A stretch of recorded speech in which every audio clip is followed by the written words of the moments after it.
Epistemología e investigación.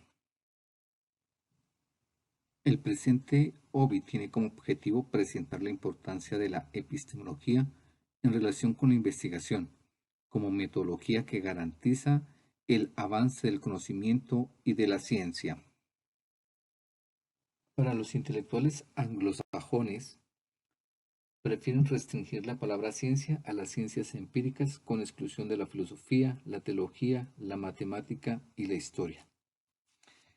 Si bien es cierto que la misma ciencia tiene una cierta autonomía de acuerdo a su estatus y a sus propias leyes y a la metodología que deben ser respetadas en cada ciencia.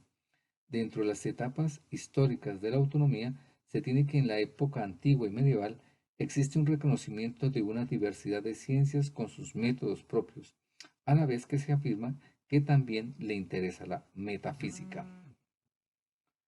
Otro elemento que es importante tiene que ver con la ciencia clásica, que son los mecanismos científicos de esta época que se dan en el siglo XVII, que igualmente llevan al establecimiento de una precisa y definida relación de dependencia de la ciencia con respecto a la filosofía.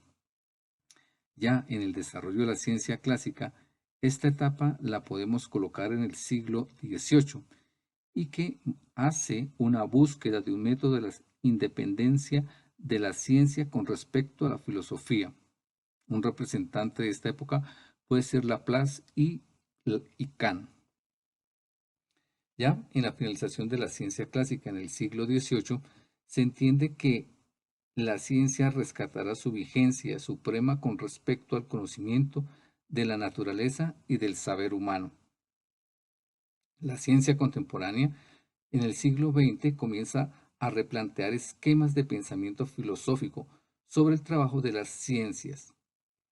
Para el siglo XIX ya se había alcanzado independencia entre ciencia y filosofía, y así en el siglo XX se inició a cuestionar el planteamiento sobre la autonomía de las ciencias en el cómo y el porqué de las cosas de la naturaleza y del mismo hombre. Este reconocimiento entonces da inicio para reafirmar y fundar la epistemología de una manera crítica.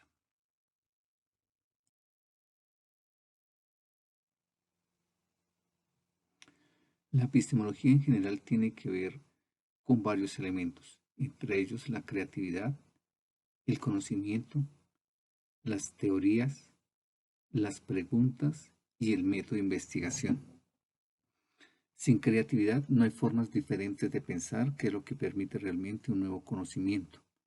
Ese conocimiento entonces se ha establecido desde las diferentes disciplinas como la biología, la física, la teología, las ingenierías, la educación, y que por lo general siempre tienen unas teorías que acuden al sentido común o a un método fenomenológico que consiste en la revelación de las esencias percibidas, intuidas o ideadas a través de una indicación adecuada.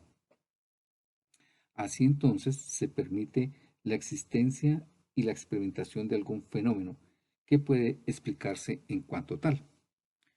Las preguntas entonces acerca de cómo conozco, qué es lo que conozco o si puedo conocer, corresponden al ámbito de la filosofía como tal en cuanto a disciplina que reflexiona sobre sus propios enunciados y los somete a crítica.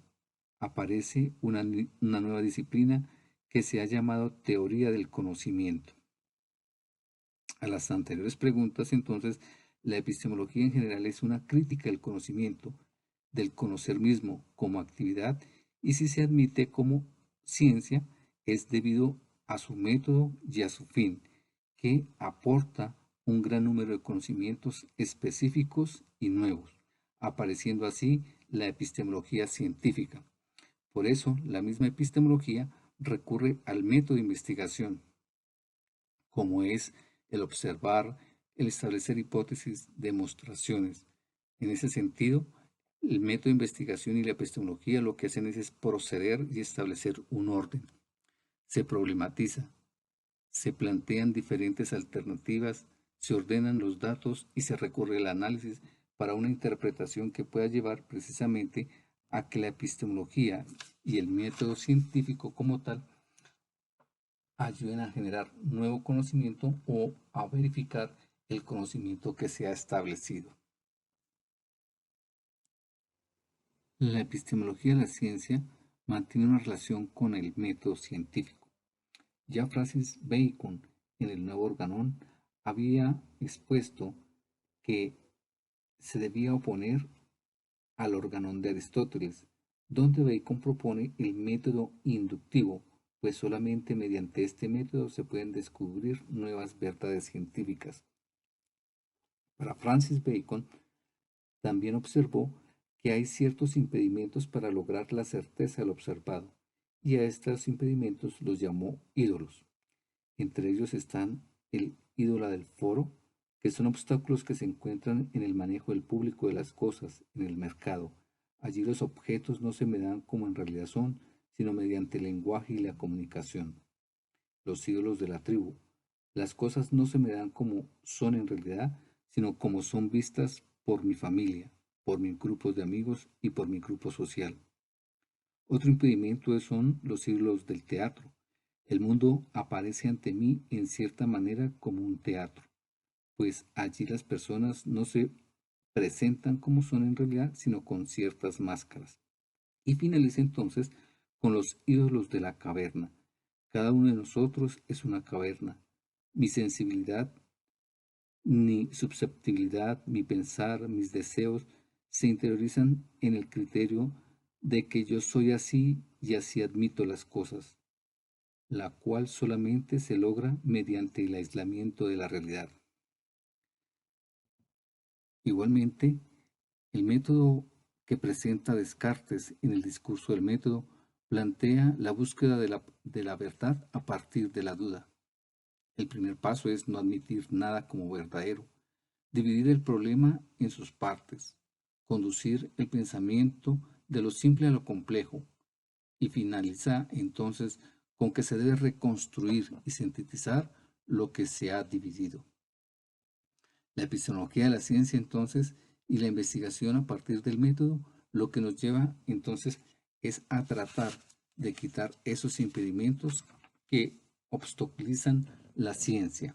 Por eso se debe establecer el problema, que es la evaluación del problema y el conocimiento de los límites, unos objetivos que igualmente establecen qué es lo que se busca y qué es lo que quiero conocer, un marco teórico que revisa los antecedentes, las bases teóricas y los supuestos que hay o de los que se parte la investigación o el conocimiento, la metodología que recurre a diferentes técnicas, a instrumentos, a mirar una muestra, a mirar la población que se va a analizar, los recursos que se involucrarán en la investigación, que son recursos humanos, institucionales, el presupuesto, el tiempo, ya que toda investigación se debe finalizar y dependerá también de los recursos que se tengan para llevar a cabo la investigación.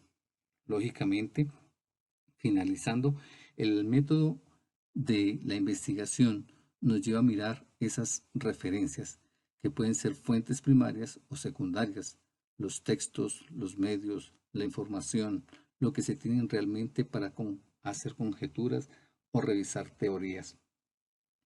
Así, en este sentido, la epistemología de la ciencia se convierte en un complemento entre ciencia y método. La bibliografía que se tuvo en cuenta es Grajales y Negri, 2017, Manual de Introducción al Pensamiento Científico, Problemas del Conocimiento, Facultad de Ciencias Jurídicas y Sociales. El otro texto es el texto de Maleta, 2016, Hacer Ciencia, Teoría Práctica de la Producción Científica, Aprender a Hacer Ciencia, Universidad del Pacífico,